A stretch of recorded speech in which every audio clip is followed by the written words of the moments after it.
YouTube, what is up with y'all today? This is Neil Goodfella Neil, coming through with another sneaker review, another sneaker opinion, and also another sneaker conversation. Y'all know I do my reviews like more so in a conversational format while also stating the facts. I just want to shoot this review again, rather. I've shot it before, but it just really wasn't sinking in with me, and then I didn't really too much go over the major parts I felt like I wanted to go over in the shoe that makes sense to actually even put the video out. So if it don't make sense to me, I ain't putting the video out. I might redo it, and that'd be that. So first thing first, now I showed you guys this sneaker before in a different colorway. This is the Nike Air Revaderchi.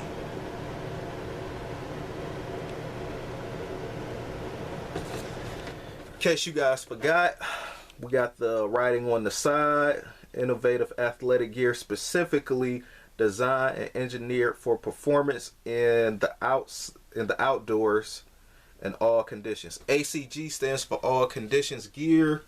We got that logo right here on the side of the box. Also going to this side of the box, got all conditions gear, a little bit bigger font, and not too much else. This is part of the Go Outside campaign. Now the previous sneaker I showed you guys of this colorway is the Geo Teal joints. Showed you that in 2019. It is now finally 2020 and stuff. So, you know, just wanted to confirm that. But yeah, this is actually the previous colorway. So in case you haven't seen that, y'all can go see that. Now this one, this review is actually going to be a little bit more condensed. You know, as with all my reviews, when I get like just a different colorway in, you know, it's going to be a little bit more shorter in length as far as, you know, me talking about this. So first thing first, with the Nike Air Revaderchi, that being the name of this sneaker. Also too, one more thing before I move forward. The color on this is black, clear jade, and faded spruce. Obviously the jade is the green parts. Maybe the spruce is the purple parts. But anyway, moving forward. This is an all conditions gear sneaker. The colorway, as far as this colorway particularly, you got that grape 5 like colorway. Now this one actually matches the environment as well. This one kind of reminds me of more like a green land kind of like thing versus like being in the mountains. So yeah, this is like almost like, I don't want to say hiking in a forest in a way, but where the land's more green, obviously. That's just the vibes I'm getting from this sneaker. This is one of those throwback colorways that's like synonymous and classic with the 90s. A little bit of every brand kind of dabbled in this colorway. You know, like that teal, white, black, maybe a little bit of hint of red, but there's no hint of red on here. One thing I didn't mention in my previous video, in the Nike Air Revaderchi video, actually, was that the word Revaderchi actually means goodbye in Italian. So that's just a little quick fun fact with that. And when I was seeing that video over again, I just can't believe that I didn't mention that. But yeah, Revaderchi means goodbye in Italian. Moving forward, you do have, as far as like the texture and everything, now obviously you guys see the colors and the paneling. You do have a minimal like paneling, and you don't have any big Nike swooshes or anything on this one. Going to the back, you do have the Nike Air in teal as well. As far as material, texture, and how everything feel, this feels more like rough like, more ready for the terrain. You don't have a premium like feel on any of this as far as the upper go. You also have the loose like laces right here that falls back with the back part that feel like you could just almost damn near like pull out through the back. Also, you got towards the back more like this cup like plastic like heel. Neoprene wraps the inside like a sock, as they call it, a booty. On the inside, neoprene goes down in through the sneaker just like the Jordan 7. So, and Huarache as well. So the neoprene kind of remind me of like a swimsuit, like a scuba diving like suit in a way. Then also too, at the top you do have the Huarache logo. Now when this sneaker dropped, it dropped in 1993. Me personally, I like to think of this sneaker as the little brother to the Nike Air Moab joint right here. Now with that being said, It's basically the Moab, just as far as like just a low top version, and more cut off, as far as obviously the sock liner go. Now with this, this is a little bit more easier and quicker to put on versus the Moab. Obviously with the Moab you got a taller sock liner, neoprene, so that might take longer to put on. Same thing like with the Jordan 8s, a little bit, you know, with the whole lacing system. As far as like speed, and if you care about all that stuff, if you got these sitting by the door, or you know these are in your rotation, you about to rock these is a lot quicker to put on.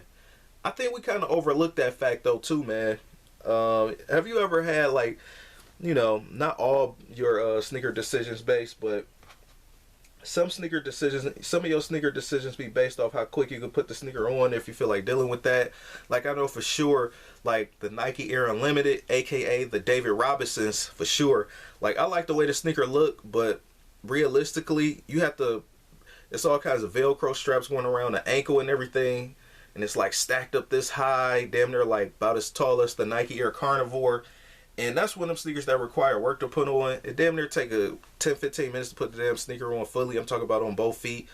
Now I ain't saying you can't make a fit with it, but that's one of them things you're gonna have to pre-plan in your mind if you want to do it. Or maybe your lace-up game just super quick, you know, past mine. But yeah, man, it take me a little minute to lace that joint up though, man. You got to get the comfort right and everything and all that. But with these, I say all that to say that, but with these you don't really have too much worry about that. You do got the pull tab in the back that also does aids in pulling on the neoprene sock liner onto the foot. I do like the rope lace. The rope lace definitely does give it that outdoorsy feel. Wouldn't trade it for nothing. As far as the midsole down here, feels like that typical, I want to say EVA, but this is actually like a dark, like off-white, dull white. In camera it's looking white, but it's actually like a light smoke gray. So this is not a complete white if you do see these in person.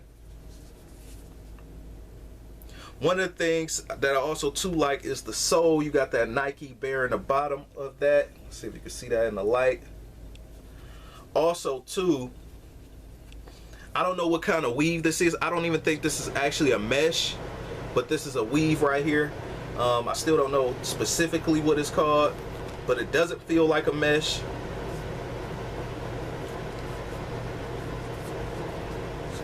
The paneling texture doesn't change from from one another. You know, sometimes you have like a buttery suede right here, and then you have like a rough one. The whole sneaker is rough, built for the outdoors. Also too, you got the rubber toe cap right here. I think about kickball on the side with this, but you do got the rubber cap.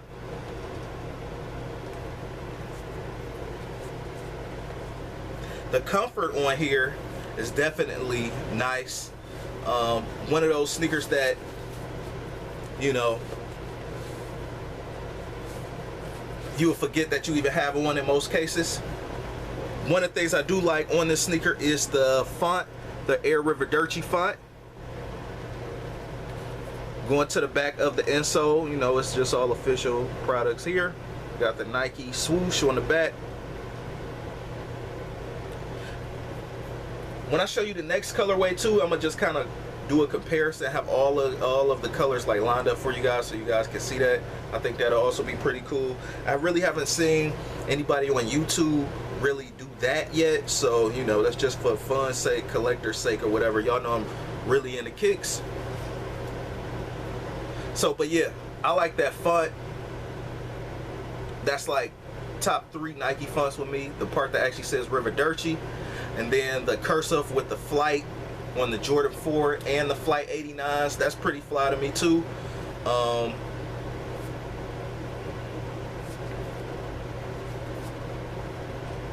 moving forward though with that, also end up seeing a few facts online as far as like also too the comfort. That's one of the bigger things too with this, and that's one of the things I kind of missed out on when I was shooting this, when I already shot this review. I didn't release it to you guys obviously, but obviously because this is the one being released to you guys, but I forgot to mention about the comfort. The comfortability in this is actually pretty good, pretty decent. Now don't expect Ultra Boost, You know, it's one of the things where it's almost kind of hard to explain the comfort level in it. Again, it's not ultra boost like, you know, like you walking on foam completely, but at the same time, it's not really like, it's not stiff neither. I would definitely, for this to be an early 90s sneaker, this is actually not bad as far as comfort go. This is one of those sneakers that definitely probably will get better the more you wear it. And you know, you just got to break them in as you do with most sneakers. Some people was definitely excited about the re-release of this. Definitely a 90s classic. Me being excited as well. I just didn't want to pay the high price on them. What's the typical price on these? $140 plus tax. Too much. That's another thing too. I actually got this for 60 bucks. Got my other ones for like 60 bucks, and I got another pair for like 60 bucks. So once I round all those up and show you guys, y'all will see the big picture as far as like, you know. So what's that? 60 times, look at that, what, $180?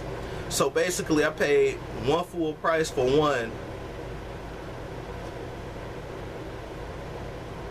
And what, maybe 1/4 of another one or something like that. So for the retail, damn near, I mean, you know, for $60 a piece, so that's $180 total. Definitely worth it. This is one of those sneakers I could definitely see myself for the long haul having. ACG, the whole Nike ACG stuff, I think about those as not only just being outdoor, but also being a little bit along the side of tech wear. Now, I think ACG is definitely slept on. Now, they don't have the most appealing sneakers, but depends on your style, tomato, depends on who you are. You know, some people need, you know, big branding on certain things or different paneling. Me personally, I like these, even if it did, you know, obviously you guys can see it doesn't have a swoosh right there. I think these is one of the sneakers that if you know sneakers, you will recognize it. Typical person probably just really won't know all like that, obviously. Some people are also saying that the neoprene sock is actually pretty good as well. One of the things I do, the neoprene sock is okay with me personally, because I did wear these too. I also believe wearing the sneakers too would make it the review a little bit more better. But also while wearing these, the only drawback about the sock liner was that lacing the sneakers up. There were times when they probably was laced a little too hard or something like that, and this part of the ankle right here really gets tight. Pause.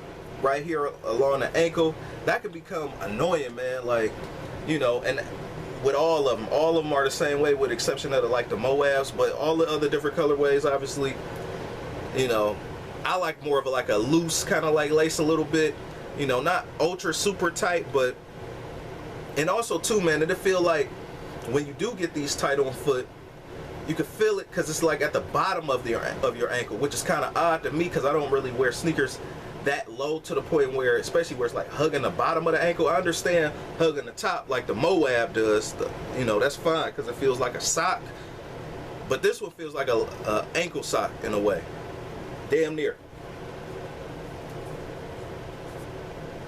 And another thing too I like about this is that the colorways as well on here were more so like unorthodox. It wasn't like just plain stuff like all red, or it wasn't like that was popular now or a few years ago, the all chromatic colorways. It's just fresh 90s colorways that came out for back in the day. I do have a few of my favorites. One more being that I don't have is the gray and magenta joint. Those are fly. Then they also came out with like an all cool gray and an all triple gray, triple cool gray, triple black. That's basically it though, man. One of the reasons for, as far as me not buying, that's my only con, was just this. I wouldn't buy it for that 140 price, but the tightening of the ankle sometimes, which I can control, which is fine. It's not a deal breaker. That was my only thing I didn't like about the sneaker. But other than that, I like everything about it. I don't want to be here too much longer though. Chime down in the comments below. This is basically a Nike Heritage model. It's one of those models that you don't see too often. I wouldn't be surprised if this is the first time they retroed these, you know, or second time they retroed these since this original release. So definitely fly and flame. So Rate, comment, and subscribe. This Nail Good Fella Nail coming through. Peace.